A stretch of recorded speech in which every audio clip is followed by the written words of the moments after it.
All right, we can start while we're waiting on that.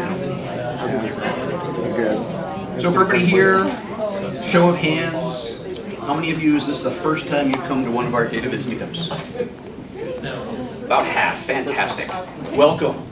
Last month in May, we had just crossed 1,000 members, and we've gained another probably 150 in the last month. We're really starting to accelerate. So we try to bring you good content and good speakers every month, try to keep things going once a month, but I'm certainly open if you guys have ideas, people you know in your company, good speakers you'd like to see, or even just good topics you want me to go out and look for.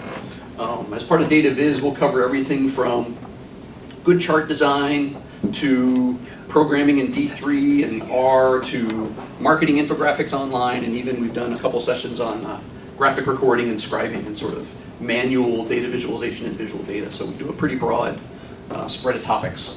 We're going to have a fantastic thing tonight, but we've got a couple announcements for you guys. If you're not already a member of the meetup, at this bit.ly link, if you join the group, you'll get an email when we schedule a new event. That's pretty much, we'll send you, here's the speaker and here's what's going on, and if there's a room change or something, you'll get those kind of emails. If you want to get on the Wi-Fi here, you're welcome to. It's SMU Guest. It's a little tricky. You have to get on the Wi-Fi, register, and it's going to email you a temporary password.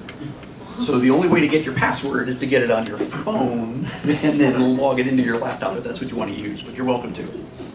So you need Wi-Fi to get Wi-Fi? Yeah, you need Wi-Fi to get Wi-Fi. A little meta. Quick about me, so I'm here local in the area. I organize the DFW group. My company is called InfoNewt. We do data visualization, infographics, business intelligence design. Greg stepped out. I run the website called coolinfographics.com, where we highlight some of the best designs I can find for infographics or data visualization or interactive data visualization, that type of thing. My book is called Cool Infographics, which is all about structuring data and choosing how to tell a story with your data, and a whole bunch of examples of how companies are using infographics. And then I do teach a course here at SMU, which I'll mention in just a second. If you're interested in the book, if you go to coolinfographics.com/book, there's the first chapter is free to download as a PDF, so everybody can check it out. So here's the course. We just finished up the spring course. The fall course for data visualization and dashboard design is going to start in November. It's a 6-week course, so we do one night a week for 3 hours for 6 weeks, and it's hands-on. Everybody brings their own computer. And we do live data visualization practices, either on software applications like Office or things like Tableau Public. We also do a bunch of websites that will visualize data in a whole bunch of different ways and just have some fun playing around with visualizing data. You can use this discount code, MUDV, Meetup DataViz 216, will get you a discount on the course if you register. And if Leah is available. Leah from SMU, everybody? You want to mention the other courses that are open for registration? I do. We have a number of new workshops that we're offering next semester and in the spring semester as well. Anything from, of course, Randy's course to Mastering PPC, Steve's course, using R to analyze Google Analytics, Big Data and Hadoop, digital marketing analytics, and several machine learning workshops as well. And very importantly, I wanted to mention this side. We have a brand new program we're going to be offering in spring. It's called Digital Analytics and Insights. You can get the full certificate program by completing all of the courses and workshops, which are listed there, or you're welcome to take them individually as well, but you won't get the certificate if you take an individual course. So take a look at it if you're interested. Thank you. Thank you, Leah. Oh, and I lost my slide.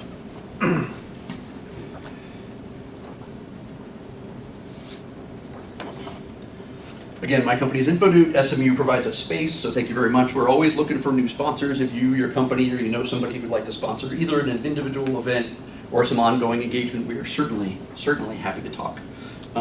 But as part of our sponsorship, we do have drinks. If I haven't mentioned drinks and cookies yet before, I want those to be empty before all of you go home.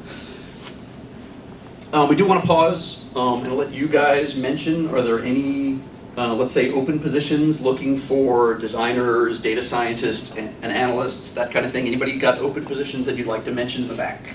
Yeah, my name is Steve Wong with JCPenney. We have actually 3 positions open, 2 for data analysts, data scientists, and then 1 for site optimization and A/B testing. So if any of that interests you, just give me a call or talk to me and I'll be around. Anybody else? Shane Halstead, Mag Retail Group, probably nobody here has heard about it, we just moved to the area. It's Motorcycle Superstore and JP Cycles, we've got 2 openings for digital analysts. So cool environment, lots of cool products, motorcycle aftermarket parts, that kind of stuff. So if you're interested in that, if you're interested in doing digital analytics, hit me up afterward and I'll give you a card. Okay, anybody else? Randy. Open positions? Anybody that does freelance or contract work, digital analytics, come see me, because I'll always have work. If you do That's contract, Greg. Okay, anybody else? Anybody actively, oh, go, sorry. Just one, yeah, I do know of a company, a law firm that is looking for a consultant as well. So an outside contract. An outside contractor, yes. So, you know. Anybody actively looking for a position that you'd like to mention? You don't have to, but anybody want to stand up and say, I'm looking for work? Okay. Yes, in the back. Got to raise it up proud. Myself, Akanshan. I'm working as a e-commerce consultant right now, and I'm actually looking for transition to data science. I've been self-studying for like past 1 year and doing machine learning and data and stuff. So yeah, I mean, I'll be talking with you guys. Thank you. Great. Hey, my name is Rizwan. Actually, I'm from Tennessee. I did my master's in information systems. I came here to find this job. My interest is in data analyst or business intelligence. I got pretty much experience in that also. Thank you. My name is Jen. I'm a graduate student in UTD. I used to work in supply chain industry in China and in California for about 7 years. And now I'm studying my master's degree in information technology management. What I want is hope I can find a project in real work to put what I learned from the class into the practice. Thank you so much. And I'm looking for the internship. In the back. Hi, I moved here from Vancouver. My background is business development. I have worked in e-commerce, which was my own website.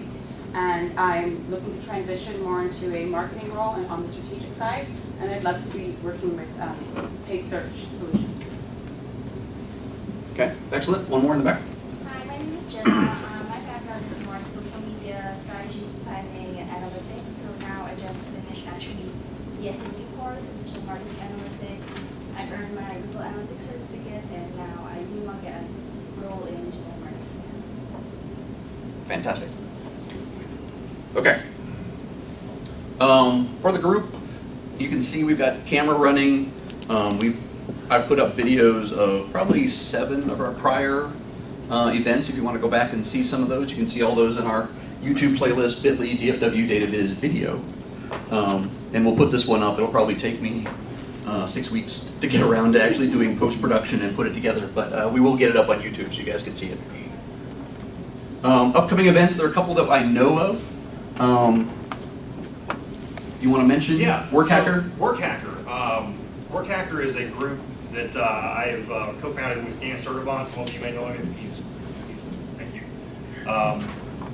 We're basically putting on events. They're free events to help with personal branding, basically to increase levels of awareness and performance in finding your passion, making more money at what you currently do, finding deeper appreciation of what you currently do. And we have a great speaker, Mel Carson, is actually flying in from Seattle just to talk to the group. We're going to be at Fort Work co-working space. This is in downtown Dallas, but it's called Fort Work. It's on the 9th floor down on Ackerd Street. I believe it's in Ackerd in Maine. And a great space. And if you really want to help basically increase your networking opportunities and find out a little bit more on how to build your own personal brand to make more money, he's going to be there to talk about that. And we'd love to see you there. We do have a meetup group as well. The URL is meetup.com/workhacker. So please go check that out, and we'd love to see you there. Great. If you're not aware of it, the Rocks Digital Conference is going to happen at the end of June, beginning of July. We do have a discount code that you can use. It's actually my name, Randy Krum. It'll get you $25 off the conference ticket with the pre-conference workshop. So that's at rocksdigital.com. That's going to be in Addison, July 29th through July 1st. The Digital Dallas Group, their next event, Art Code, is going to be on July 27th. Greg, you want to mention that? This is like the coolest event we do all year. I'm on the board. It's a lot of fun. It's a blast. There's going to be 400 people there, and they're all going to be from every agency, brand, startup. And what they do is we're going to have about 20 digital artists come and build art by only using code.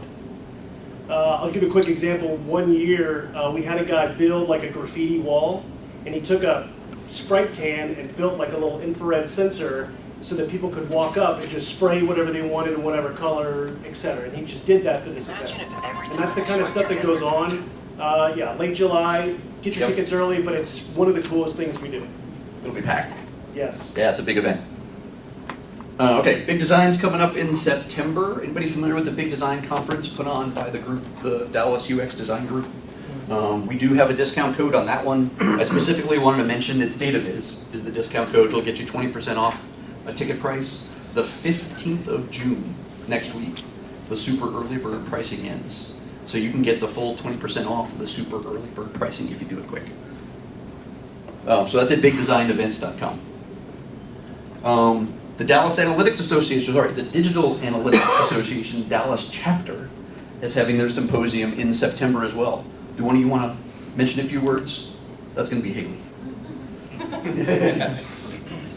Yeah, so the Digital Analytics Association, we have a local chapter here in Dallas, and we don't do a ton of events, but the one big event we do every year is this symposium, and it'll be on the 22nd here at SMU Plano.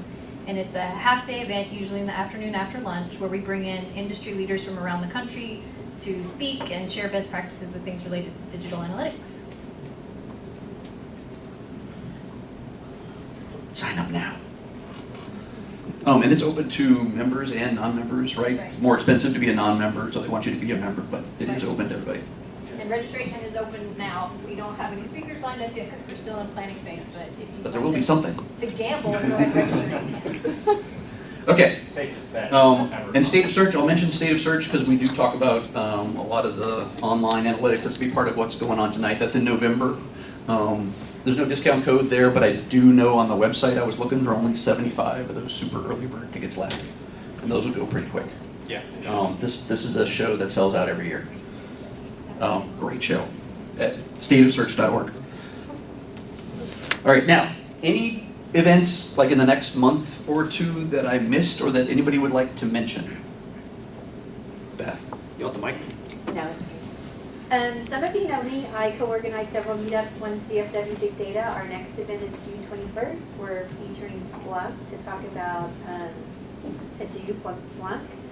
But also I represent Divergence Academy, and some of you in here may know someone that wants to become a data scientist. And we're approved by the Texas Workforce Commission as a career college, and we have a 12-week data science immersive coming up starting September 5th.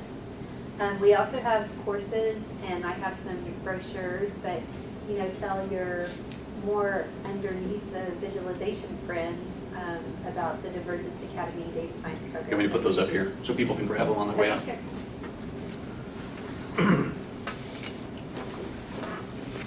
Anybody else? Other events? Any meetings, conferences, anything else coming up in Dallas? Plano, Fort Worth? Any? Okay. All right. I just threw this in here because I noticed it yesterday. Anybody here use ClickView? Anybody here use, or ClickSense is their other one, right? Yeah. They just got acquired. Yeah, sorry. Huge news this week that they were getting acquired by the Thoma, I don't know how you pronounce that, Bravo, for like $3 billion. So those of you that use ClickView, there may be changes coming your way. Okay, so I have a couple books. This is the first one to give away, and to do that, I need a business card. So if you want one of, I think we have 3 books we're giving away. I need you to drop a card in here, and we'll break them in so everybody has a chance to do that. Or write your email, name and email address on a blank piece of paper. That's all it takes. Some way that we can pull it, award it, and keep track.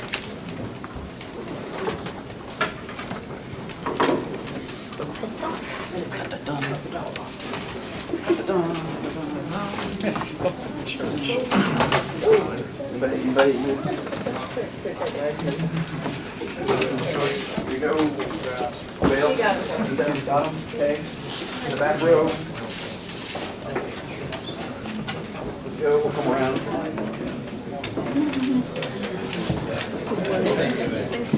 Bail. There you go. Okay, front row. Drop it in. Yeah, it's $1,600 and like $600. Of what? What's that book? Oh, it's $1,600. Okay. So many books on my best.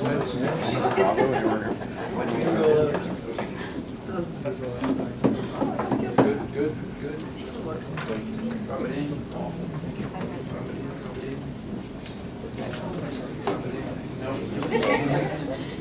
Your social security number? Okay, so is that everybody before I do this? Pretty good? One more? Come on, you gotta make your decision. Okay. So we've got a couple. This first one is from O'Reilly. It's going to be an ebook, and it's one of these 12. You get to pick which one you want. There you go. You pick which one you want. So it's any of these that you can just download as a free ebook. So for this one, I have. I need my glasses. Right. This one. There you go. All right. Nice. Nice job. So I'll give you this sheet, go to this website, and that will allow you to choose your free ebook. Thank you. All right, next one, DAA. Marcela, come draw one. What are you guys giving away? Let's do e-commerce analytics. This one's live and in person, dead tree kind of book. What do you got? Sharon Lunsford. Oh, that's me. Sharon, good job.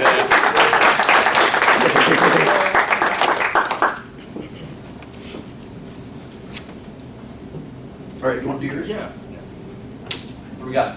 We've got my book, Search and Social, the definitive guide to real-time content marketing. Qua Pai? Hey. There you go. All right. Good job. Is there another book or is that it? Is it? Anybody else got anything else you want to give away? No? Okay. All right, so we did this one. Let's actually get to the meat of the matter. Let me introduce our panel. First, I'm going to have to read this because we got some good bios here. All right, so Greg, you're first. That's the bio. That's it. Bring your gun. All right. Greg got to start in digital marketing when running for public office in 2005 by using email, mobile text messaging, and MySpace. Ooh. Yep. To recruit volunteers and sway voters. What do you got? That experience led him to his next great opportunity to help people and companies tell their stories and grow their business. 10 years later, he has built and executed hundreds of digital campaigns for Fortune 500 companies, yogurt stores, and everything in between. While he's run digital campaigns on 6 continents, one day Antarctica is coming. You won't know it when I get there. What he values most is building lifetime relationships for himself and clients.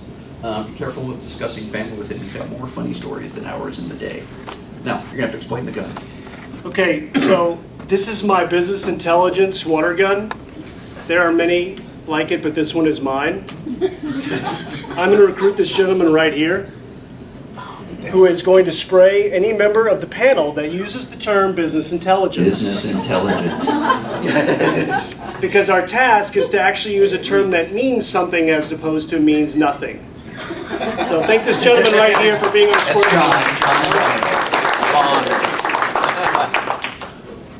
All right, Haley. No, I got Rob next. Sorry. So don't use BI. Rob Garner is the executive director of WorkHacker. We've already talked about WorkHacker. You don't want me to read this whole thing? No, not the whole thing. Which parts do you want me to read? Go ahead, just first. It's kind of longer, yeah. It's kind of Volunteers as executive director of the Digital Career Center. You want to mention real quick what the Digital Career Digital Center Career is? Center is a nonprofit. I need to talk to you in a little bit. We're a nonprofit. We work with persons who are unemployed, some students, veterans, and people who are in somewhat situations where they need a little help with advice, training in digital marketing, and placement and advisement. So we help that. We're actually training 12 people starting in late June. We've got a class of 12 people that we're going to take through about an 8-week course, and we're going to try to transition them. The goal is to get them into an internship. So that's what we did for nonprofit. Yeah. He was recently adjunct marketing professor at University of Texas at Dallas, and is also the author of Search and Social. Over there. There's at least one copy. Yeah, there's at least one copy in the room. He has been quoted and featured in the following publications: The Wall Street Journal, Dow Jones, Routers, and many, many more. There you go. Okay. Thank you. Marcel. Routers like Hooters. And I did. I blew it. I blew your name. It's good. It's right up there. It's wrong up here. It's only one L in Marcela. Marcela has been working in analytics for over 6 years and 10 years of experience in e-commerce. Currently, she's the digital analytics manager at Fossil Group, where she provides insight and recommendations for improving the online customer experience based on data. She also led the implementation of a new analytics platform and managed training for the global organization. Prior to Fossil, I'm going to skim, worked at IBM in client support, IBM Digital. Marcela is also one of the chapter leads for the Dallas Digital Analytics Association, or the Dallas chapter of the Digital Analytics Association. So, welcome, Marcela. She loves travel, play sports, and dance. You gonna dance for us? No? Okay. All right, we got Steve. Hey, don't skim, but make it seem like you're skimming. Okay. So I'll talk really fast. That's really impressive. Steve Hammer is the president and co-founder of Rank Hammer, the 2015 U.S. Search Awards Small Agency of the Year. Steve is also a sought-after speaker on the subjects of search marketing, PPC, and analytics. In particular, he has been noted as a leader in AdWords scripts and Google Tag Manager. Steve's experience in online media and traditional marketing allows a strategic and long-term view of search marketing. He has achieved extraordinary and sustainable results in several competitive online industries, often exceeding growth rates in excess of 50% per year. Steve has held a number of exemplary positions, including Director of Search Marketing for Ace Cash Express, General Manager for Stir, and a practicing chemical engineer for BASF. He holds an MBA from the prestigious Kellogg School of Management. Steve is very active in the Dallas and search marketing community as a former VP of the DFW Search Engine Marketing Organization, which is it? I don't know which one. Association. He has spoken at prestigious meetings and conferences, including SMX Advanced, PubCon, ClickZ Live, State of Search, Ignite e-commerce, and Interactive Insights Summit. He just finished and will be teaching another course, correct? Correct. At SMU, here at SMU, on AdWords, beginning in March. But when's your next one beginning, you know? It's on the sheet. It's on the sheet, this fall. When they tell me to show up. Okay. All right, Haley, you're up. Just read the part about I grew up on a farm, so that will be the excuse for all my answers. Haley Kotara is a digital analytics professional with 10 years of hands-on analytics experience, working with major brands in the US and Europe, such as Dell, Ford, Microsoft, Nokia, and Rovio. She is currently Senior Digital Analytics Consultant at Society Consulting, where she uses her expertise to help clients get the most out of their digital analytics data. Where's the farm part? If the data doesn't exist in those tools, down here. Haley's also co-chair of the Dallas chapter of the DAA, Dallas chapter of DAA, and has been a guest speaker at Panelist at various industry events. Graduated from the University of North Texas, a BA in English and Spanish. Graduate diploma in Internet Technology from the Charles Sturt University in Australia. How long were you in Australia? A year. Proving that you don't need a degree in statistics to be a good analyst. All right, welcome to all of our panel.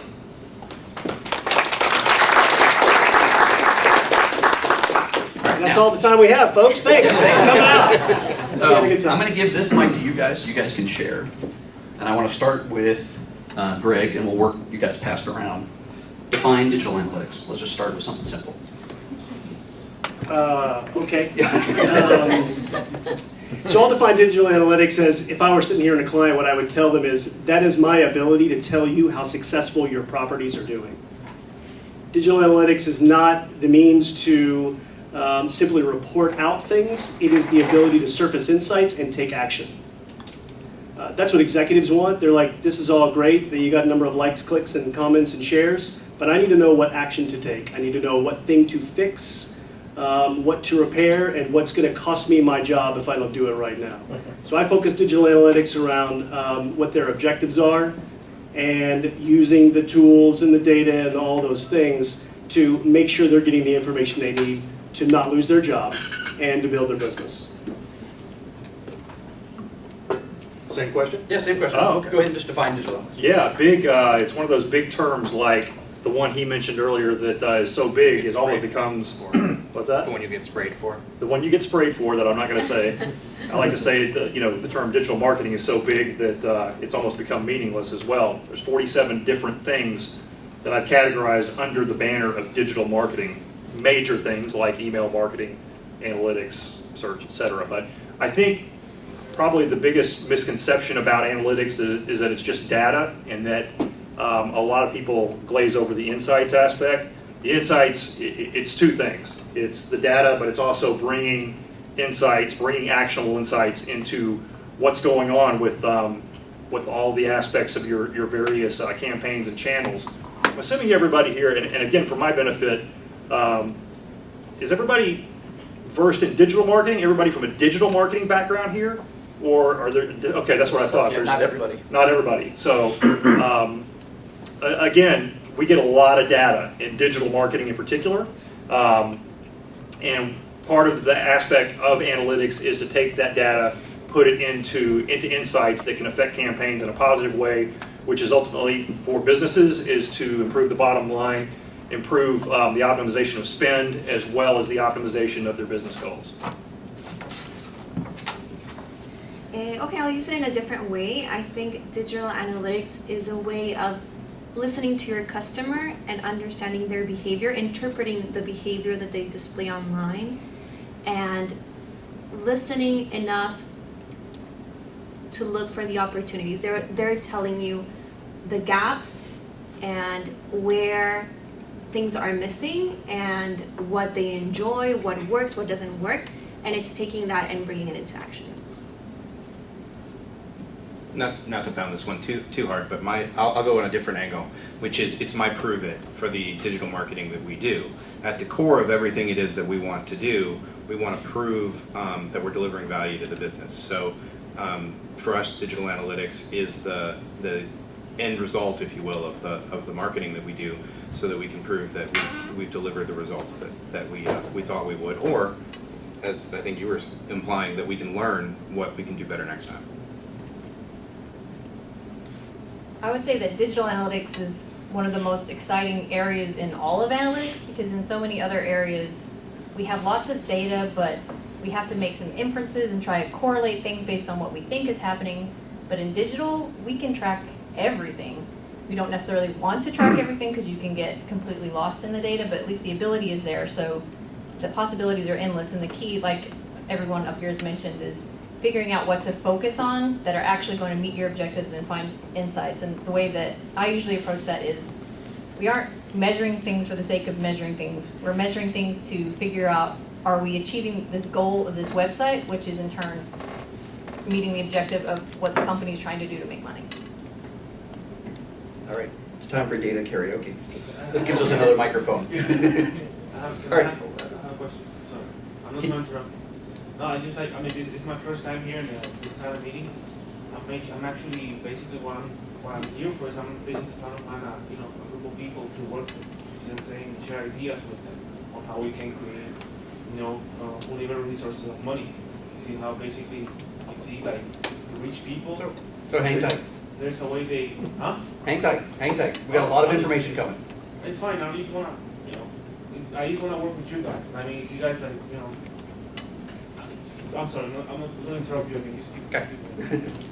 All right, so the goal tonight, and the way I sort of phrased our discussion is called the data journey. Because it's not just, here's your data, here's your answer.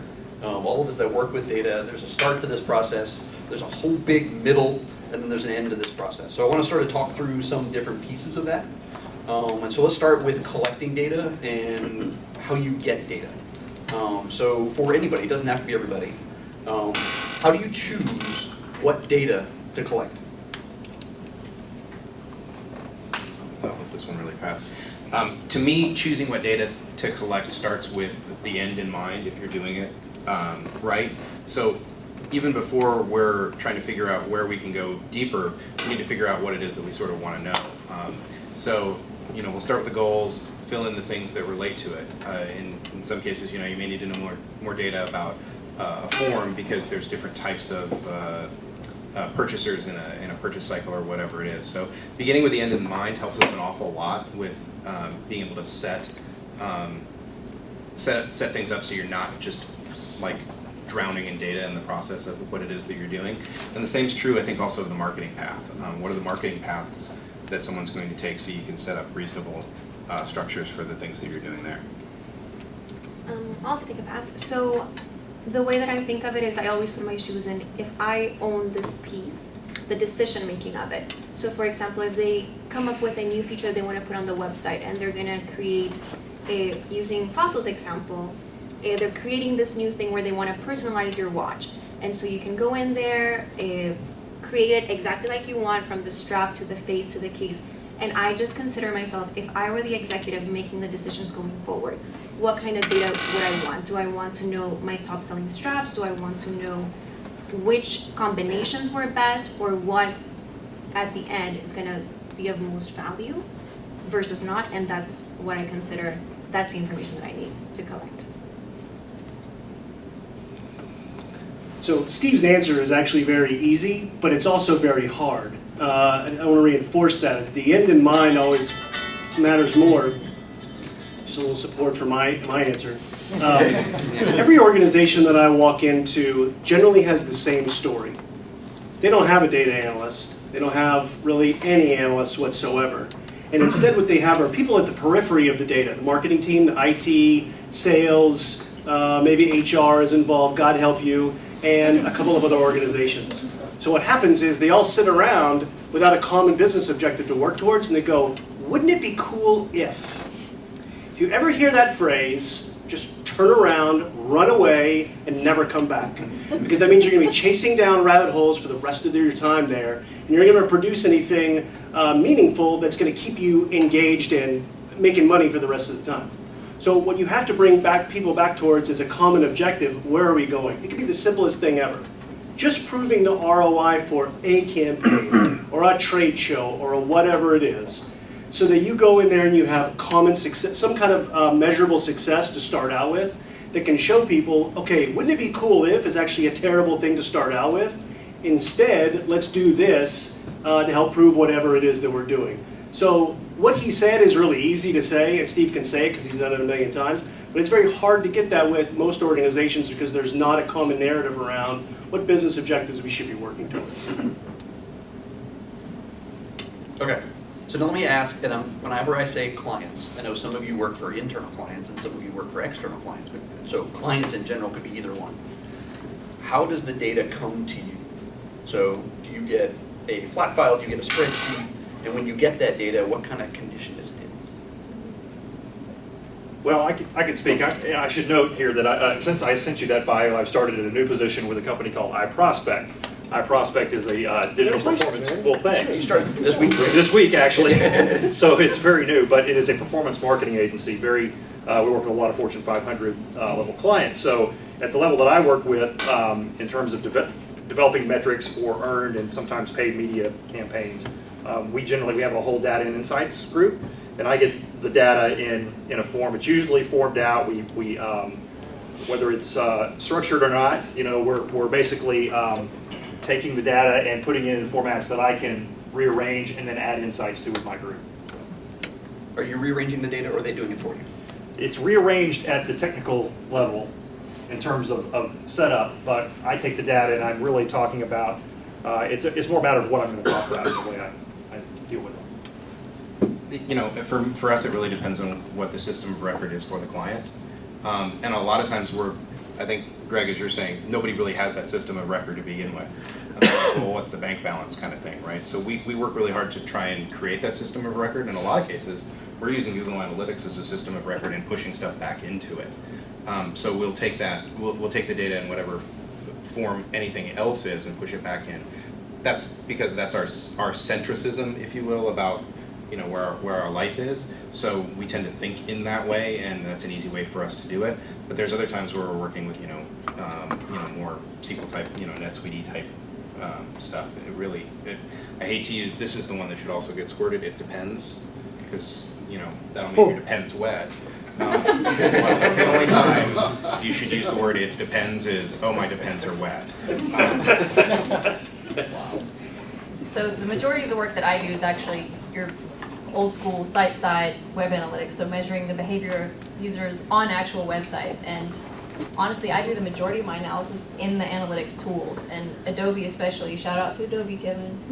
They've been making huge strides in their visualization tools within the interface, so you can get a lot straight there without having to do any exporting or munging of the data. A lot of times I will still export it to Excel to work with it and do some more discovery at a deeper level that I can't do in the interface, but there's a lot that can be done natively in the tools. Another way to ask that question, Randy, is going to be, how should data be collected? And instead of thinking about where it is right now, let's think about where it probably needs to be 5 years from now, or kind of where it's going. And one of those places are data management platforms. Because people are realizing, when you go into any kind of engagement with a client, it's a little bit like Frogger.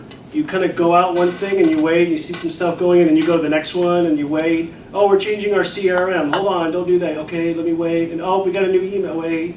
And so instead, you want a place where you can put all of your data all of the time. It's always there. It's always accessible. No matter what you're doing, no matter what platform, you can download it, you can upload it, you can put it in these places. And I'm just seeing a lot more people using these data management platforms with Hadoop and all those other tools to simply see it as it is without seeing it through all these other native apps. Things like Tableau, Domo, Tibco, all those types of services and offerings are beginning to do that, to see there's no way I can keep up with email and CRM and social and all those other things and all the other changes, and then try to have something that holds it all, like Salesforce or GA. So they're having to turn to something else. So that's where you want to start looking, is instead of kind of what we're having to deal with, because that's all old school, is the future is really data management platforms and those places where you can access everything that you need.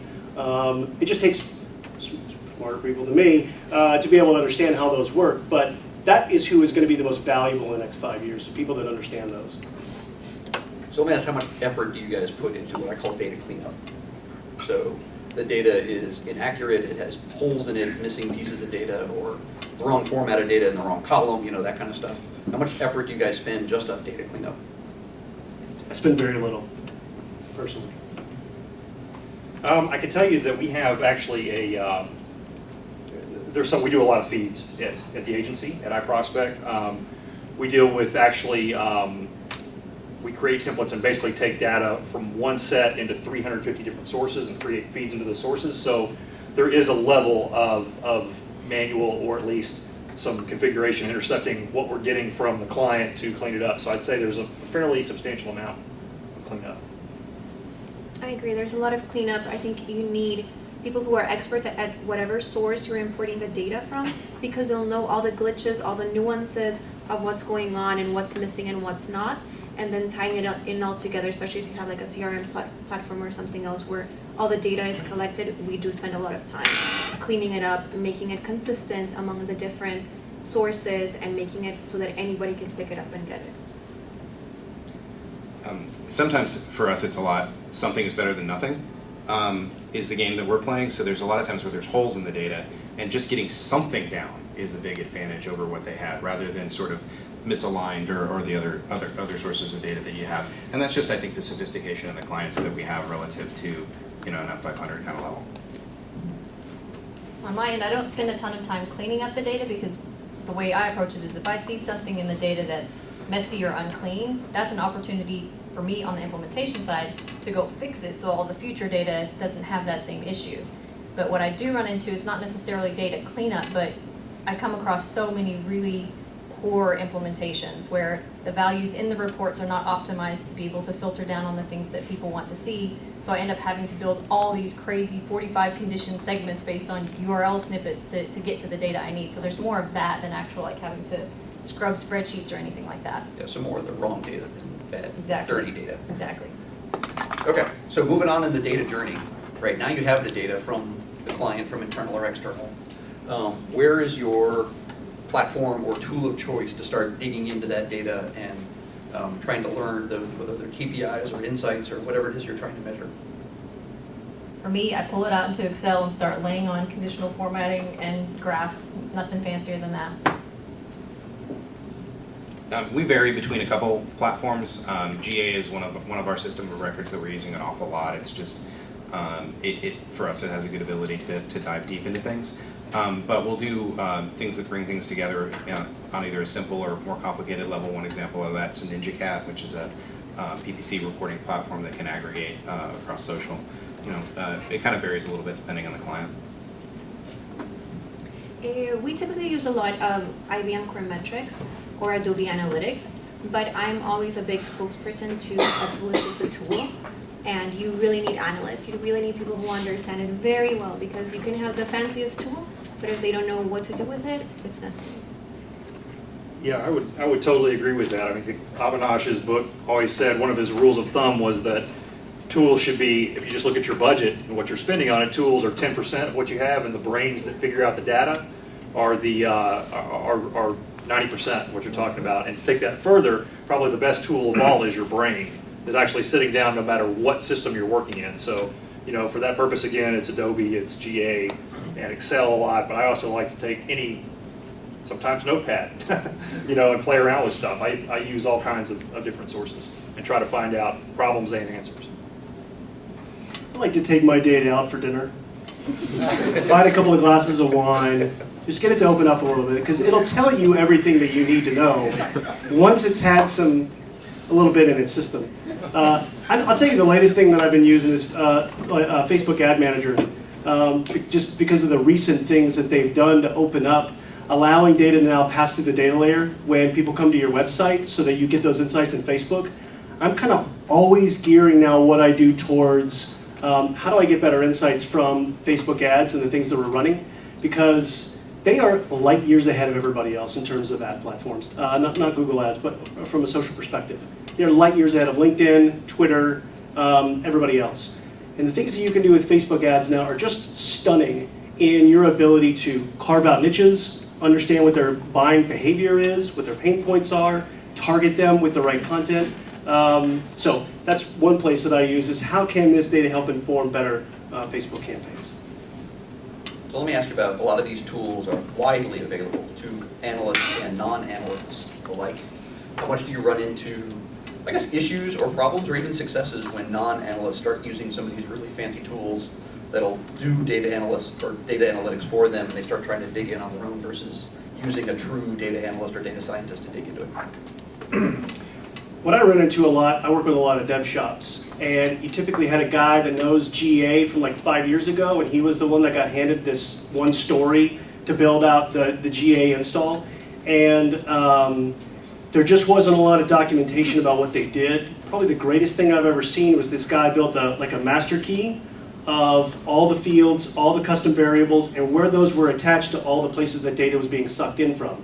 And he made sure people carried that forward. So when you saw in GA, whatever custom variable it was, field 6, you had a key for what all that stuff meant. So you weren't sitting there having to figure out and go back to clean all those up. So that's mostly who I work with, is developers. They see it from a developer angle, not an analyst angle. And so you have to kind of think how they were thinking in order to solve whatever problem you're working on. Well, when you ask that question, the first thing that comes to mind for me is search, because it's when somebody sees a keyword metric, they, in particular, executives or in certain professions, they want to be number one. So they get a hold of the data and the tool, and they're obsessed. It's you get in terms, start playing with the tool, and nothing else matters. It's tunnel vision towards this one metric, being number one, realistically for organic, in some cases for paid search. I think it's no probably accident. This report came out from SEMrush recently showing the top 100 most expensive terms in Google. The most expensive term was best mesothelioma lawyer, I think. $900 a click. $900 a click. Now, the other stat that I thought was interesting was that about 75% of all the terms on that top 100 list were legal terms. Now, in the legal profession, I think lawyers are known. There's some known egos, and I think a lot become fixated on becoming number one, and that could be one of the reasons that those terms are as inflated as they are. Whether they actually work for those clients or not is another story, but I have a feeling that it's fixation on the wrong metric.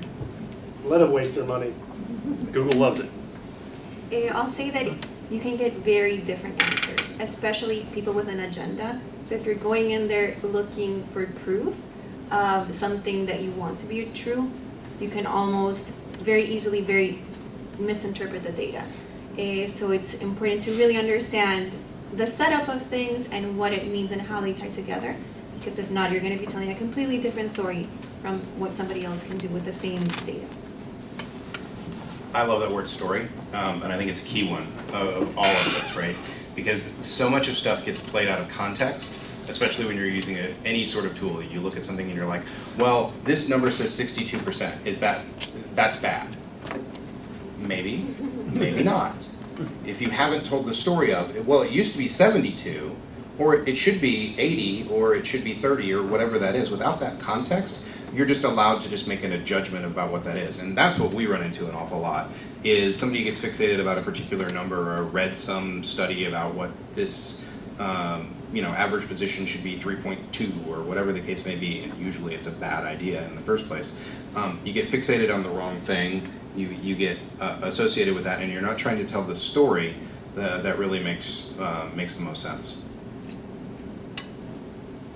I think what I would add on to that is that a lot of these tools you can get very custom with the implementations. So to Greg's point, if this isn't really well documented, or if it's only partially implemented and the people consuming the data don't know that, you can run into major problems. And this happens all the time. Our goal is to democratize the data. We want the marketers to be in the data doing the work, but oftentimes we need to govern it because the data is crap or some other issue.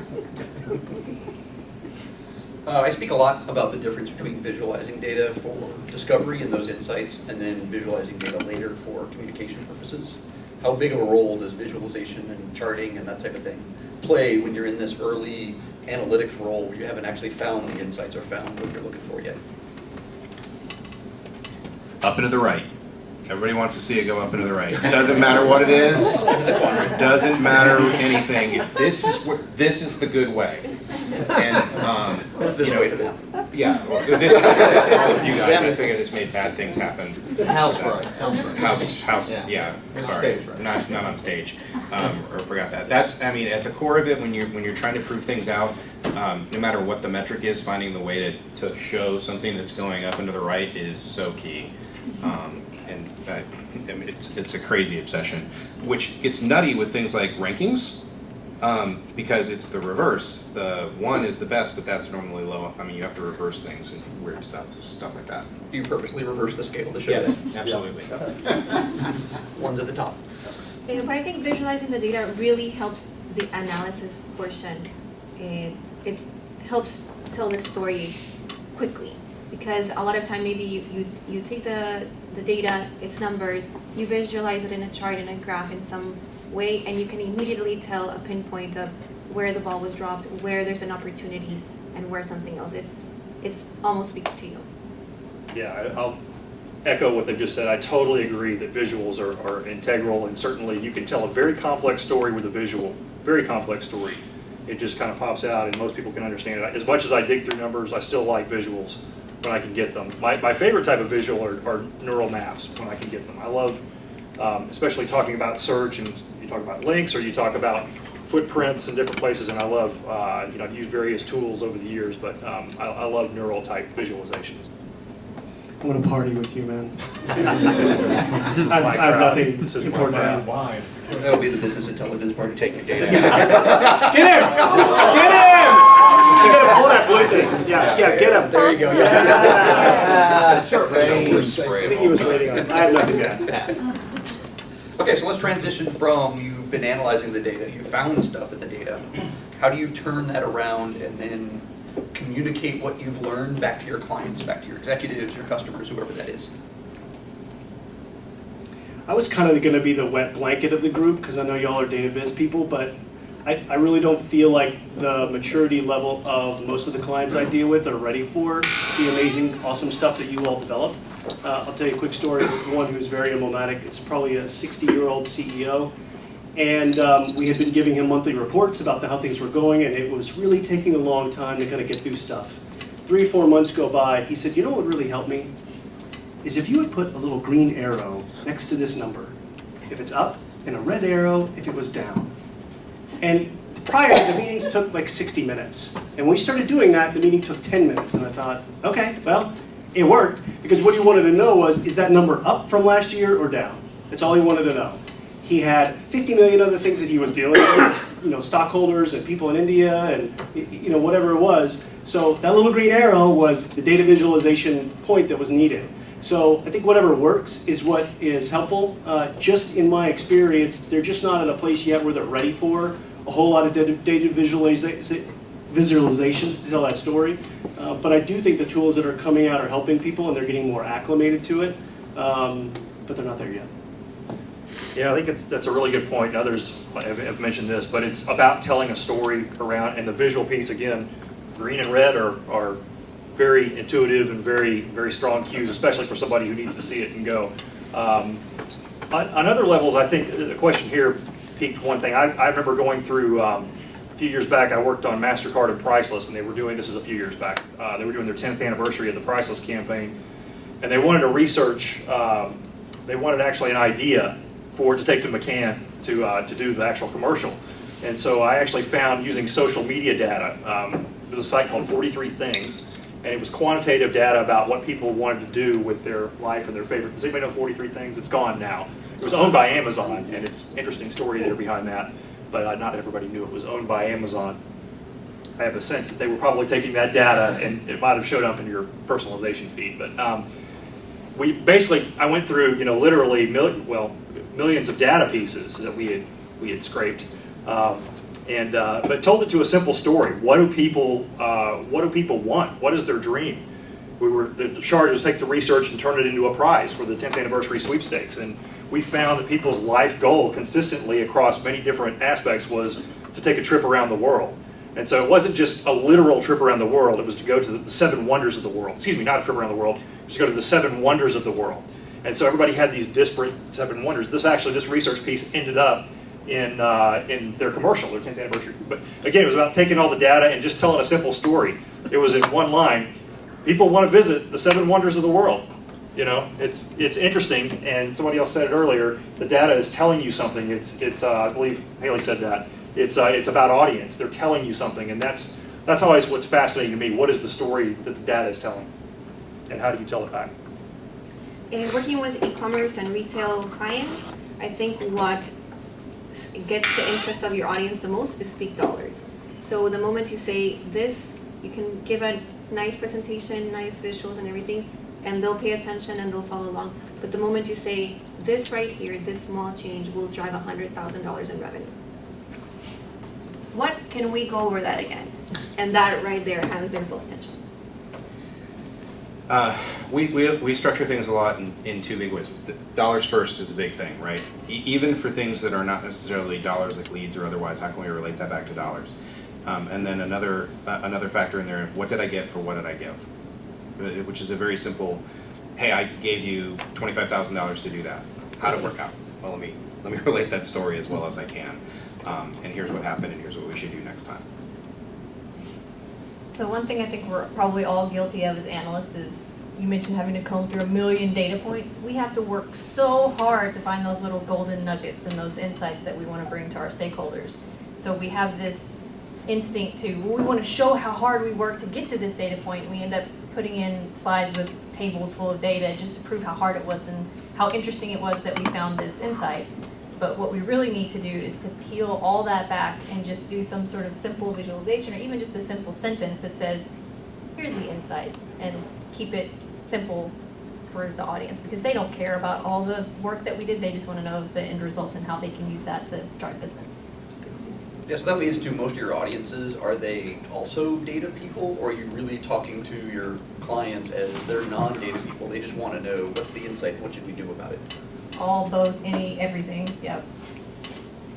So how do you deliver those results? Is it a printed report? Is it a PowerPoint presentation? Do you actually deliver it in the analytics tool and give them all the insights? Is it a dashboard? How do you guys sort of deliver your data? Yeah, for most of what I do, if it's some sort of a daily report or something people are continually asking for and they have some aptitude for being in the analytics tool themselves, we just build dashboards there so that they can log into the tool, look at it as often as they want, and get updates as often as they want. What those things are usually missing is the ability to put any context or to call out any insight with just copy or words. And in those cases, usually in a monthly report, we'll probably build something in Excel and make those call outs for them and deliver it that way. Then for a big analysis where we really need to tell the story and weave the story, we'll do that in PowerPoint and actually present it and walk the stakeholders through it.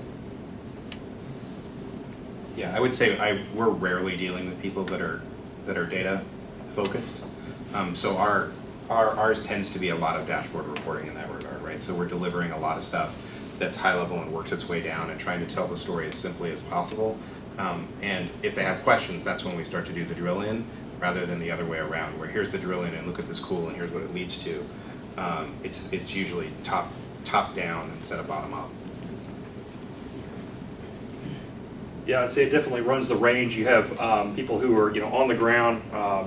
In some cases, have worked agency or managed campaigns directly. They're asking for every hook and every different data point, logging into analytics as well, making sure everything matches, and that's great.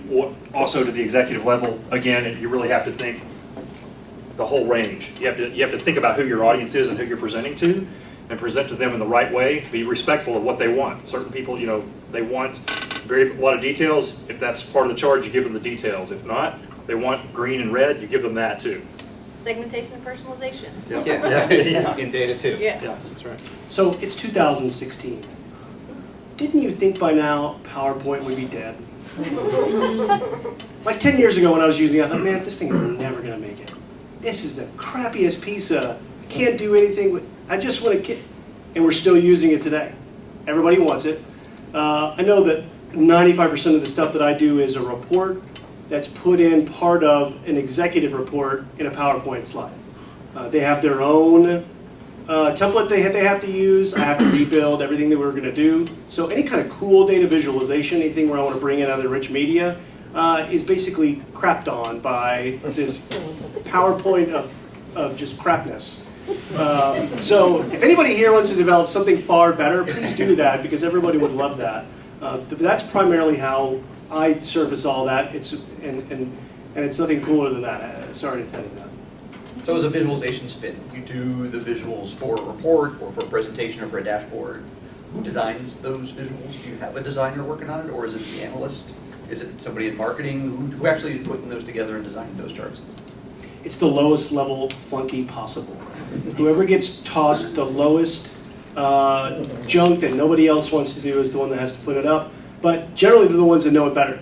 And so you'll find something will happen and something won't be right, and they'll be brought in because they'll have to explain what's going on. That's been my experience. Just curious, what kind of dashboarding tools do you use? What are those dashboards made in? Which tool? GA is probably the biggest dashboard that I use. Is one that we use a lot. It's very good for that. I've also started noticing a lot more clients are using Adobe Analytics. I see. some clients have Tableau, so right. Tableau as well. Anybody build dashboards in Excel to build complete the whole thing? Yeah. Go ahead. I hadn't heard it mentioned, but I figured I'd throw it out there anyway. I was waiting to hear it. I don't know if y'all seen Power BI. The new Microsoft. That was dangerously close. It was really just for the speakers. It's been combinations. Yeah. Because we don't have speakers. Teasing. I haven't had a chance to see it yet. Anybody else played with it or seen it? The Microsoft? It does exactly what you were saying as far as the next presentation tool to PowerPoint. You can have all your visualizations. You can integrate R into it. It's pretty sexy. Yeah, and we are starting to mess now with, we're a Google stack. I mean, like, we're about as Google stack as you can be in terms of the way we work things. Their new Data 360 tool that's part of the analytics suite actually has some pretty interesting stuff that can be done in there.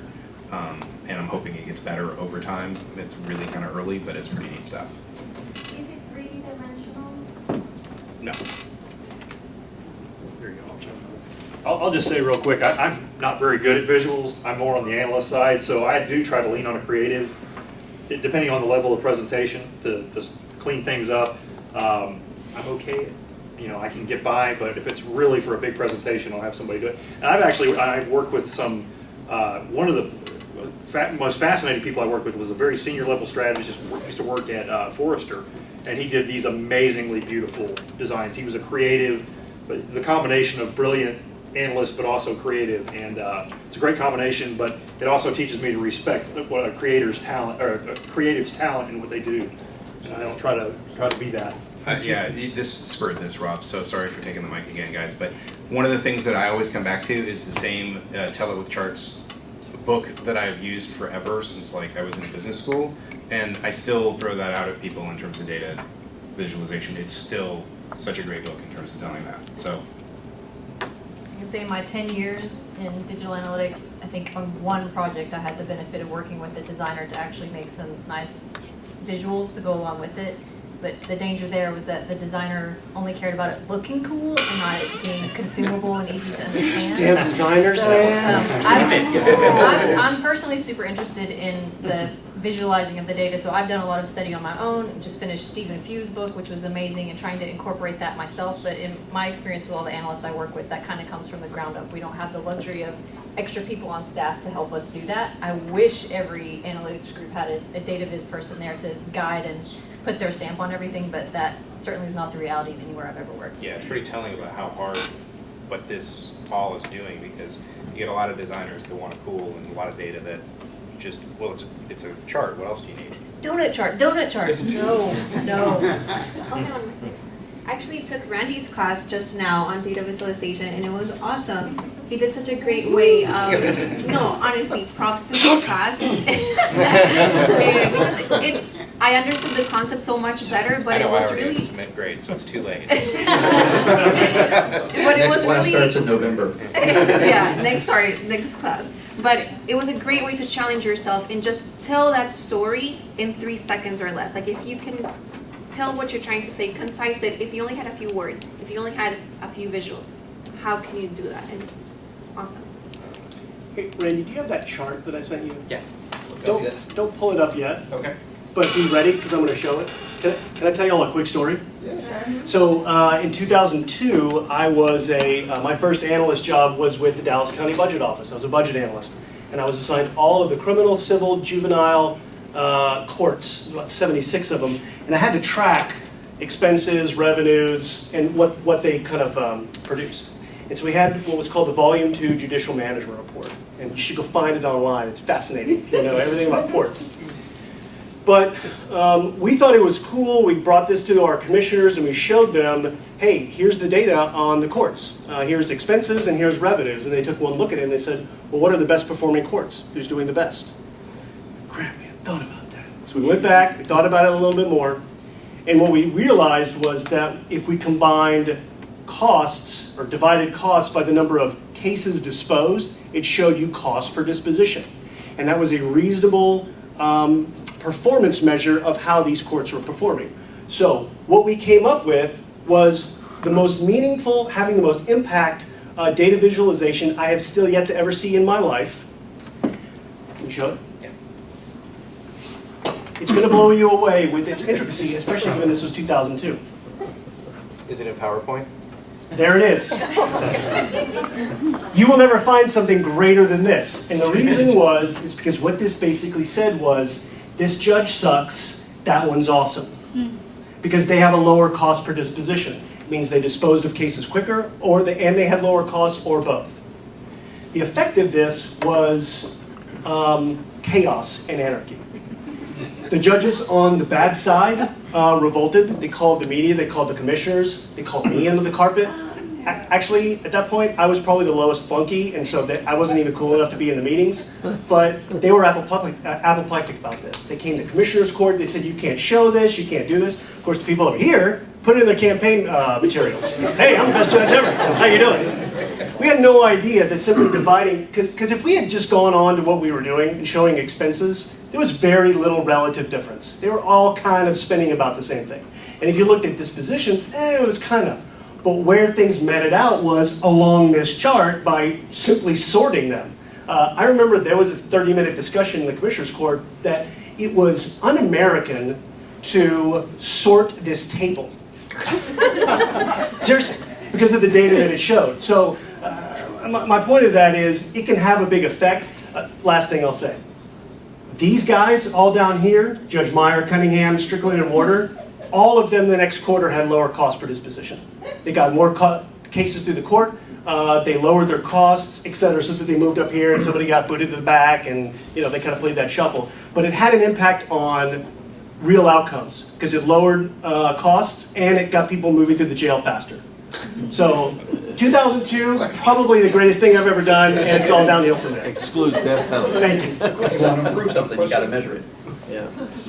I've got a question about that chart. Were cases assigned randomly to judges? Yes, yes. All right, so it actually Except for works. death penalty cases, and that's why those costs were removed. All right. Because those aren't done right. Those are fixed. Thanks, Randy. No, I just like to see again. Better?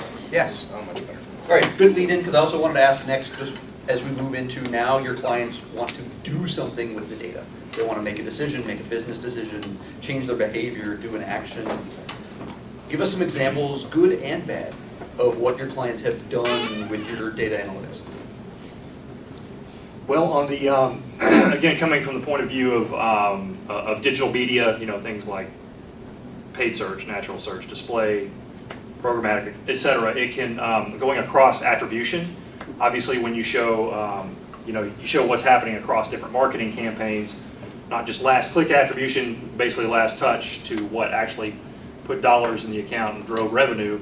It's what were the different touch points. This can have a big effect on budgets and where to shift spend. So probably one of the biggest things is where they put their money, where they should spend, and also identifying, not just the money, but finding better areas of investment, if that makes sense. Different things that they might not have thought were performing as well that perform very well, and they put higher emphasis on those channels.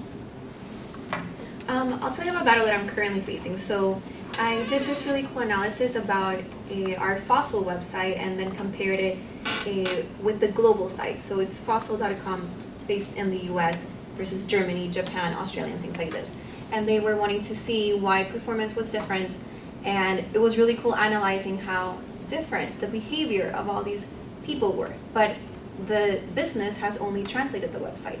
So all they've done is taken this and translated into German and haven't really localized for the behaviors, for the shopping expectations or anything like this.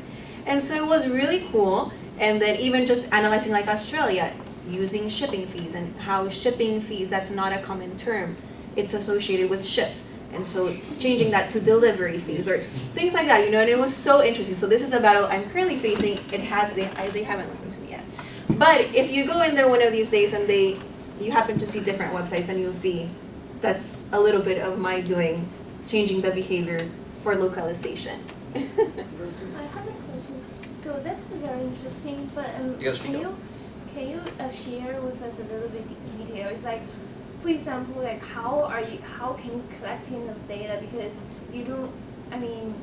because it's a website, how can you know that? Do you actually recruit some people to look at it and say, I don't like the ship fee, but I think like delivery fee, it sounds more familiar with me or something like that, or? So in this specific analysis, it was a combination. I used mostly the data that in Adobe Analytics, so all the data that we are gathering. And one of the things that I focus on, for example, is the homepage or checkout. And in the homepage, I noticed where do most of the clicks go on. And so, for example, in the US, it's very hero image heavy. So the big image in the top of your page gets a lot of your clicks, and mostly on the call to action button. But you'll notice that it varies as you go into Germany. Maybe they're more image centric. So then they'll click on this image that looks a lot nicer versus on the product or the call to action. And then the Japanese customer, they're used to long pages, so you'll see that the clicks are more dispersed throughout all of them. And so comparing behaviors like that. And then to get more cultural fit, then I just read a lot. And researched retailers in that specific region, and I just got on their website, got on their checkout. What do I see? What's missing? What is common among these that seem to be performing very well, and how does that differ from what we have? So you got the click logs of your Fossil website or some other website? From our website, yeah. So if it is in German language, okay, I got you. Yeah. So I'm going to share a story really quick because you reminded me of it. This wasn't my analysis, but it does relate very well to what you were doing. So anyone work for Match here? Good. So they're all on dates tonight. Yeah, they're all doing their thing. So way back in the day when I worked there, they had the same problem. They would look at the relative performance of their sites across the network, and they saw some of them performed really well, like, and they need to position the Japanese one slightly differently than some others. But the one they couldn't figure out for the life of them was the Italian one. So they brought in an Italian country manager in, and they said, you know, we want to understand this. We don't understand, like, Italians are known for love. This should work really well, and we just don't get it one bit at all why it's not working. And they looked at the data. They had like this much data that they were looking through, and she got on the job. It took exactly 5 minutes to go, well, it probably doesn't work because it's written in Spanish. Sometimes you don't need data. I'll give you a bad one in terms of one of the performance things that we did. I'm a dollars and cents guy. Like, everything to me is bucks, right? And one of my favorite metrics is the page view metric, the page value metric, because it helps us unlock things. And a good example of us doing it badly was we pushed a customer into that way too fast. Way too fast. And we went from them being a very page view centric, very how many kind of hits, kind of old school version. Yes, we're both blah in that regard, right? Very how many page views do we get? What's our bounce rate? To we were tracking everything that they were doing. We're like, this is how much money your website's making.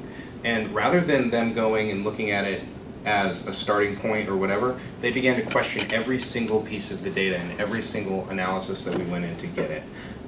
Because they didn't see the work in that way. That we took them from point A to point Z way too fast in terms of what it is that they were doing. Even though I think the analysis was just spot on, they didn't buy it one bit. The same metric is another one that we've used that I think was really successful, where we started looking at page value for SEO landings. For one good example, and we found one page that was getting probably 50% of the page landings had an extremely low, SEO page landings had an extremely low value. So we could look at that, see that a lot of things were not performing for them. It turns out a lot of people were out of area to what this client was, so we started to work on building up partnerships. We started to work on really changing their business fundamentally, just from one number. I have one example where it was both extremely well received by one group and lambasted by another. So I was working with the same data. Same data. Well, it was just the insights that the data yielded made one group happy and one group very unhappy. So this was a boutique hotel chain, and they completely overhauled their site. They wanted to be this super immersive experience, and all of the individual hotels had one specific designer who designed the hotel, and it was beautiful. So on their homepage, they made it like an interactive magazine feature where you could watch a 5-minute video by each of the designers from each of the hotels to talk about what their inspirations were for all these things.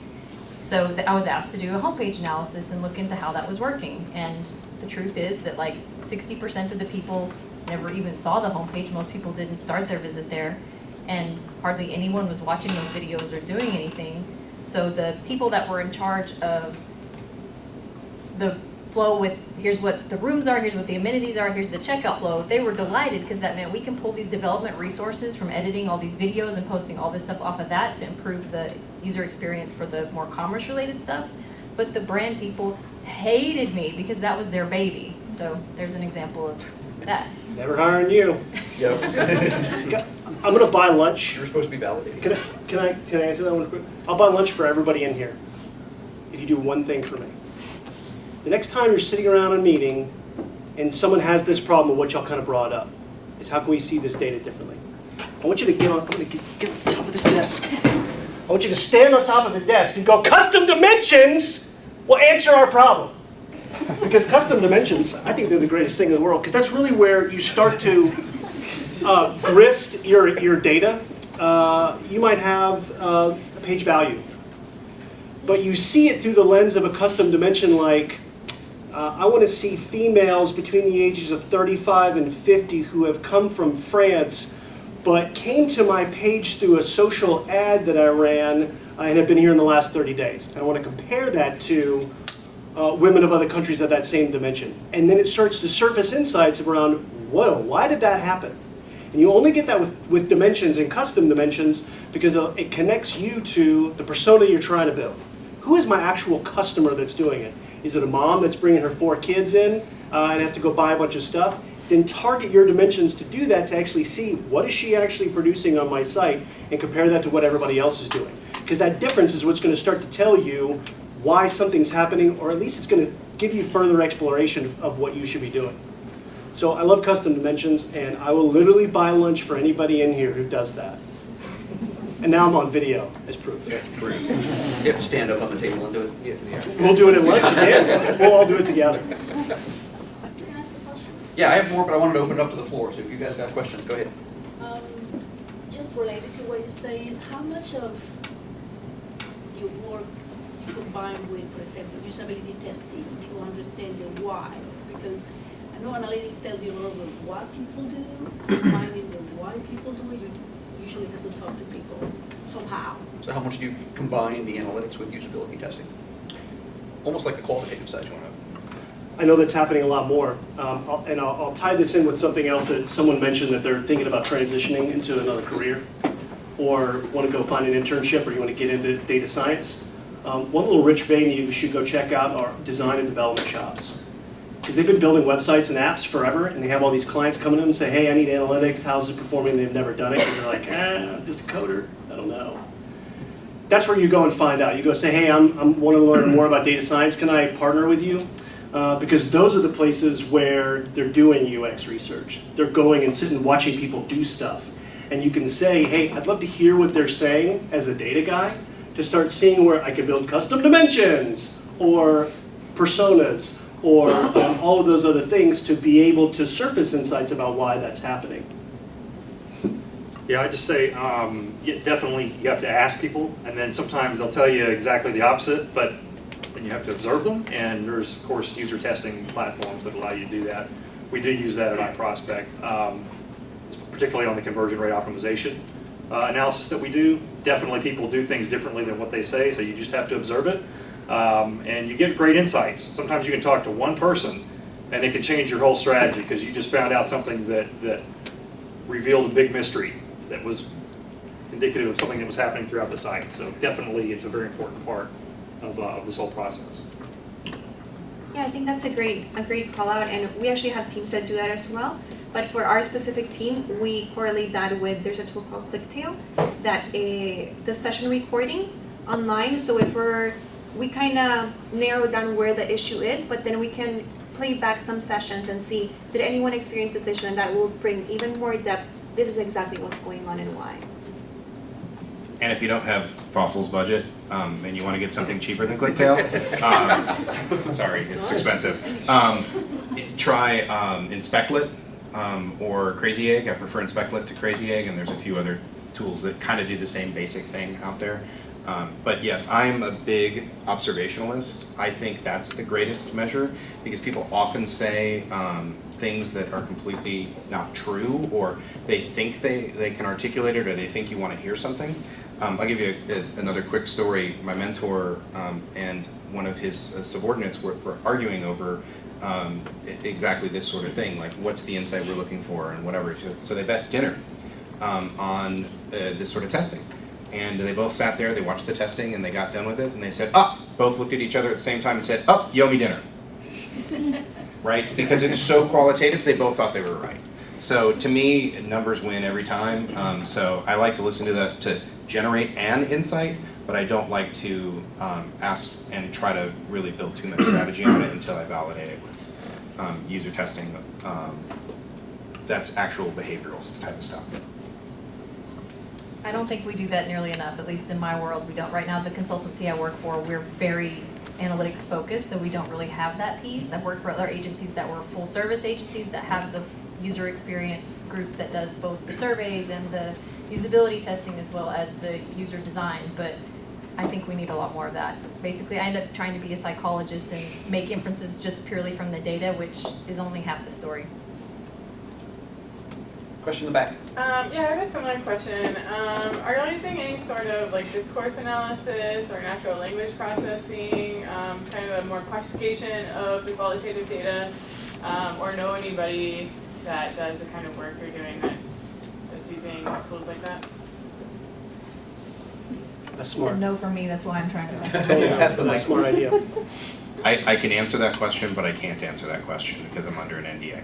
I'm sorry. Okay. So yes, people are doing it, and it's very powerful, but that's about all I Right. can say. And what does that look like for any of you if you do it? I can't, I'm sorry. Well, there are certainly PR platforms that do sentiment analysis. You know, I've worked with various over the years, but certainly it gets down to what you can't say. But again, there are different platforms that are, you know, reverse. They're reverse search engine, you know, type processes that will crawl all the content, do the linguistic type analysis, and I'm sure that, you know, I don't know, I could probably follow up on that. I can help find one. I have no idea. I'm in the hunt for one right now. Actually, now that you mention it, particularly for comment sentiment analysis, is what I'm looking at. So I think there's a Dallas-based one, maybe Oculus 360. Maybe that's one that's around here. I believe they do that. And this might be an interesting question for you since you work at Fossil. Are there, is the team like big enough to build something like your dev team, like in conjunction with data scientists? At a place like Fossil, are they thinking in that way at all? You would think so. We have very few analysts, and we're just growing our data scientist team, so we're not there yet. Okay. But hopefully, very soon. I would just say this is the type of tool that I would probably, well, even in-house or with an agency, I'd probably want to leverage a third party because it gets into a big, when you get into. It's very specialized. It's very specialized, it requires a lot of data, and I don't want to get into that business. I'd rather, and it is, again, you're building a search engine of sorts when you start getting into that type of textual analysis. So it becomes a pretty hefty project in and of itself. Is it possible to pass the mic around to the audience so we can hear the question too? Yeah, we're not able to hear the question. Okay, yes. No, I don't have a question, I just have a suggestion. Yes. Oh, we'll repeat the question. Yeah, if you guys would help repeat the question. Do you want to hand him the mic so we can hear what he just said? I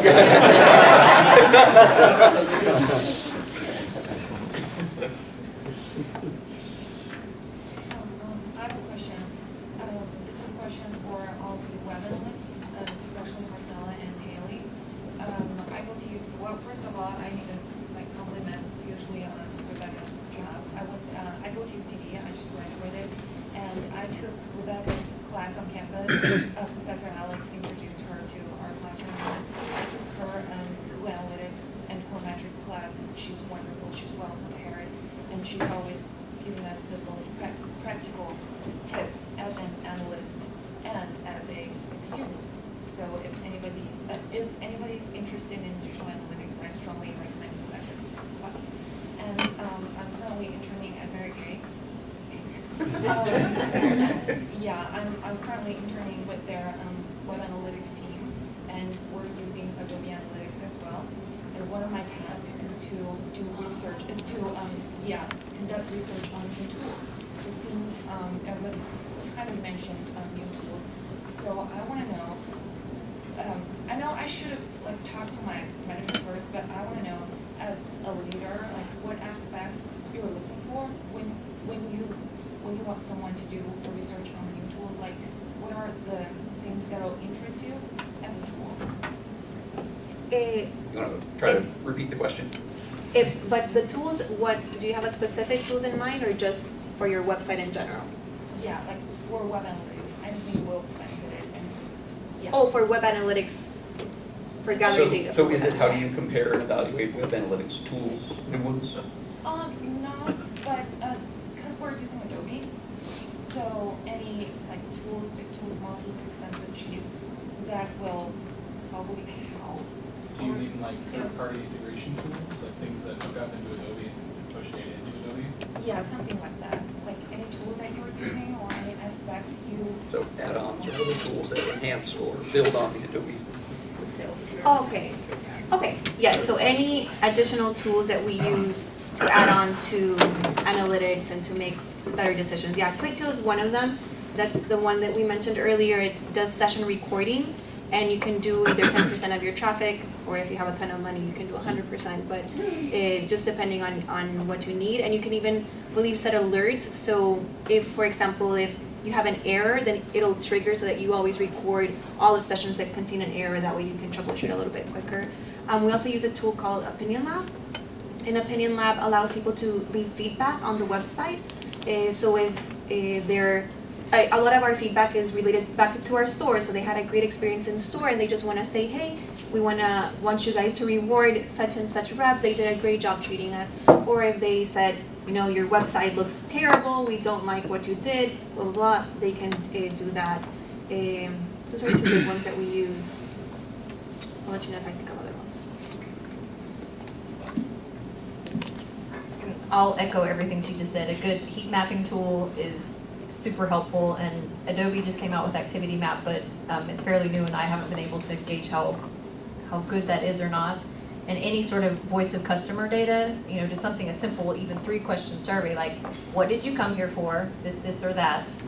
Did you succeed in what you came here for, yes or no? Just to help you start segmenting your traffic for those people who were not satisfied versus they were satisfied. So those types of things are super helpful. But when you first asked your question, I thought you were leading towards how do you pick which web analytics tool to use, which wasn't what you were asking, but we get that question all the time. People are unhappy with their data and they come to us and say, we want to switch tools, help us do a tool assessment. And I would say 95% of the time, it's just that their implementation is terrible. It's not the tool, it's how it's implemented. And I'll add, so a few other ones that we have is Bazaar Voice, that they can leave product reviews. So people can go, I love this wallet, but the zipper was having issues or something like that, or they can just talk about the product. So that's another one that we use. And Curate, so that allows social integration. So I can upload, this is how I wear my watch. And this can help clients by incorporating what your customers are actually using the products for and how to wear it best and things like that. Curate? Okay. Not specifically related to any tool, but there are people that are obsessed about them. There's no other way to put it than that. Kevin Millett, you know Kevin. He's nuts, like, especially for social monitoring tools and things like that. He'll run down a list of hundreds of these at every conference that he speaks at and just find one of his presentations for a bunch of potential tools that are out there, you know, for specific things. At the core of it, though, it's what's the strategy that you're trying to accomplish anyway. You know, I was going to use this joke before, but I'll use it now. When you go and watch a hockey game, when somebody scores a goal, you don't cheer the hockey stick. You cheer the person that scored the goal, right? So you're not cheering the tool, you're cheering the strategy, and you're cheering the execution that went across it. So you know, it's not how many tools we have in our belts and all that kind of good stuff. It's really what's the problem you're trying to solve that really guides that. And then the more you ask about that question, is it social that I'm trying to measure better? Is it this that I'm trying to measure better? You can delve into that and find people like Kevin that are completely nuts about some areas of it. And sorry, to go on with your question of what questions to ask when you're trying to get a vendor to do a specific tool, so I'll ask them specifically, show me case studies of what are you good at and where are your limitations, and we like to ask them, what does your competitor do better than you? Or who is your competitor, so they can tell us different aspects where they know that they are weak, but this is why, or this is our roadmap of how we're gonna get better. Like that, but case studies, and even if we're really serious about them, then can we get recommendations? So if, let's just pretend Neiman Marcus uses this tool, can you put us in contact with them so they can speak on your behalf and really tell us if they like it or not? And I thought of a couple of other things, and these aren't as fun because they're not really the reporting and analysis side where you're getting to look at the data, but the capturing the data part. The way that the industry has moved here in the past 5 years, previously, in order to collect the data, you're literally putting code snippets on pages that captures the data and passes it to the analytics tool. And that's evolved over the past few years to where we have this separate tag management tools where you have this container tag on the page and you basically pump whatever other tags you want in through that. So those tag management tools are really important, and those have become industry standard best practices. And then with that, and this is something I'm super interested in and haven't gotten to see yet, are tools that help you monitor, are your tags all there? Did something break and fall off? So it's tools like Observe Point and Hub Scan, where you can kind of write scripts and they'll go out and crawl your site and make sure all the data is firing like it should be. I have one more story to tell that's related to that. I don't want to get away here until I have a chance to tell it. I'm working with finished working with a data management platform company, and they specialized in working with restaurants to understand how they could produce better ads. And the restaurant came to them and said, hey, we want to understand correlations. We want to start to understand different behaviors of our customers and the things that are impacting them to go buy. And what this data management platform is able to do is pull in social data, third-party data like demographics and buying behavior, et cetera, along with their other current customer behavior. And one of the things that they found is the thing that had the biggest correlation for buying was weather. It's not causation, but it's correlation. So what they said was, okay, let's run a little test. Let's see. Let's run some ads when we think it's going to be bad weather. Because what they found was when it was really rainy, they got a lot of orders. So they said, okay, we got a couple of days. Let's try it and let's run some ads. And it was highly successful. It was the most successful thing they ever did. They got their ads out like a couple hours before it was going to rain or whatever they did. But it's being able to take that data that you wouldn't think about would be meaningful. But the only way that you can see that is by correlating diverse data and bringing it together to make these connections. Anyway, I just thought that was cool that weather was impacting sales and that they were able to run ads based on forecasts. And I think that's where you're going to start to see a whole lot more of that as we have access to bigger troves of data. To kind of follow up on that, at the beginning, I think almost everyone, the panelists, said something along the lines of start with the end in mind when you're figuring out what data you want to collect, right? So know where you want to end up. How do you square that with those unexpected insights, or how do you allow for serendipity in the things that you find, right? Like no one probably started out saying, hey, let's look at the effect of weather, right? Or maybe that someone had a brain flash at some point and said, hey, let's look at this, right? But that's probably not something you started with from first principles, right? So how do you build in that serendipity in your search? Well, what this group was able to do is it was almost like an SPSS. Is they were able to statistical program for the social sciences. Anybody ever do regression analysis or SPSS? Okay, so yeah, you shove so much stuff in there and you let it tell you what has the biggest correlations, what has the biggest, there's another word for it now, I've forgotten, but you let it tell you what had the biggest effect, because that's what they were able to do with this data management platform is pull in all this other stuff. We didn't go in with a theory of what particular thing it was going to be. They simply said, show me the biggest correlations of things and let's see if we can glean insights from it. And because of that, because they had all this data from all these different places, this weather data surfaced as having, it was absurd. It was like 10 times more meaningful than anything else. So it stuck out, like a stuck pig or like a sore thumb. Clearly they had to do something about it, and that's why they were able to do it. Well, I just say, even though we talked about it in the context of a beginning and an end, think of how you're going to start this thing with the end in mind, but it's still an iterative process. I mean, truly, I see digital marketing as a living thing almost. There's always something changing. It's never static. Just when you think you got it down, something new is going to come in. And again, it is truly an iterative process. In fact, if you're finding things, you should be bubbling up new findings. It changes a little bit. If you just do simple conversion rate optimization, I mean, that's the whole goal right there. You're surfacing new findings a little bit at a time, but it shouldn't end. It should be an iterative process. Is that along man? Okay. So, two things. One, there's a lot of data that you just get, right? Like that you're not specifically targeting, that just naturally sort of falls out there. We're always recording the weather, so it's always a factor that's always out there, right? Those sorts of things. But one of the companies we didn't end up working with, but I talked with, I hate to use the word big data for this, but that's exactly what they were. It's close, man. It's close. It's on the line. It's on the line. Watching the line. But what they were doing was for patient outcomes.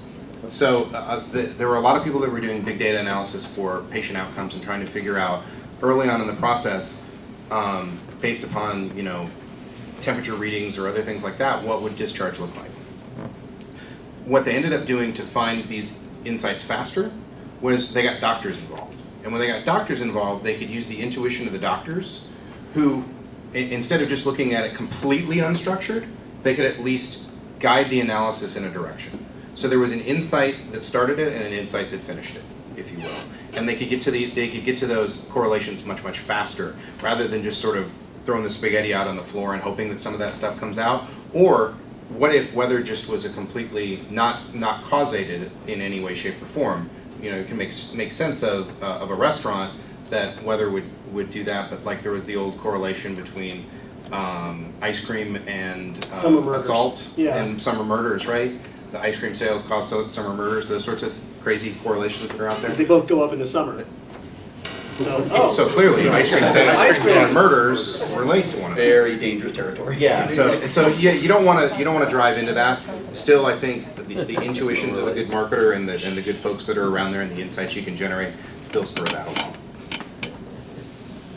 What happens with me is like you start with the high level number, then you decide I'm going to apply a segment to this. Then we start comparing the different segments, you start seeing different things bubble up. Then you start segmenting on that segment and more things bubble up.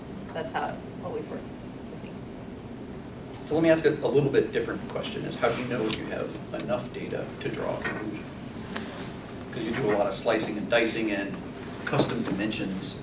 When you start getting smaller and smaller snippets, at what point is there a threshold that says, yeah, it's sort of indicating that, but we don't have enough data points? You're pointing at me. It never happens. Well, usually you wouldn't have time to segment down to the level where you'd only be looking at 10 or 15 visitors. I mean, I guess in my head, like, it would depend on how many visits to the site we got, but if your segment is getting down to the point where it's 1 or 2% of total, like that's not enough to really run with, but trying to use bigger swaths of your traffic and your user to look into those types of things. But I don't have like if it's less than 200, I wouldn't do it. Because if your site is only 400 visits a month, that's totally irrelevant. So, terrible answer. You almost said it depends. Another really close one. My PPC brethren would throw things at me for this one, but I never have enough data to really feel confident in any decision, and that's where that combination of looking at the stats and doing a chi-squared test or whatever that we could throw at that, and then saying that's 70% or whatever, and the intuition and the common sensality of the art of marketing kind of plays together. I never feel like I have enough data, ever, period. I would add to that, I never feel like I have enough context for the data. Never feel like I have enough understanding of why that data is occurring or why the outcomes that we are getting are occurring. And the doctor example is a good one, that you have to have people that can provide context into that. People that have done behavioral research. People, salespeople are, it's good and bad to work with salespeople, but they'll always tell you, they'll give you good insights about what someone's pain point is or why they're thinking this way because they've talked to them personally, and so they're good people to get that insight for. So I always want to know the context for that data, never have enough. Okay. Let's thank our panelists, please. We'll be here for a few more minutes if you have additional questions, but we just crossed 8:30, so we'll go ahead and wrap the event up. Please send me notes. This is an unusual topic. I think it was fascinating and loved the panel. Thank you very much. Even though we're generally a data viz group, we all deal with data and it's all relevant. So please either send me a note or leave comments on the meetup site as to what you thought of this event, and pay attention for the next one. So thank you for coming out. Yeah, Twitter, Arm and Hammer. Yeah. Good job, Randy. Thank you, Randy. Good job. Yes, thank you.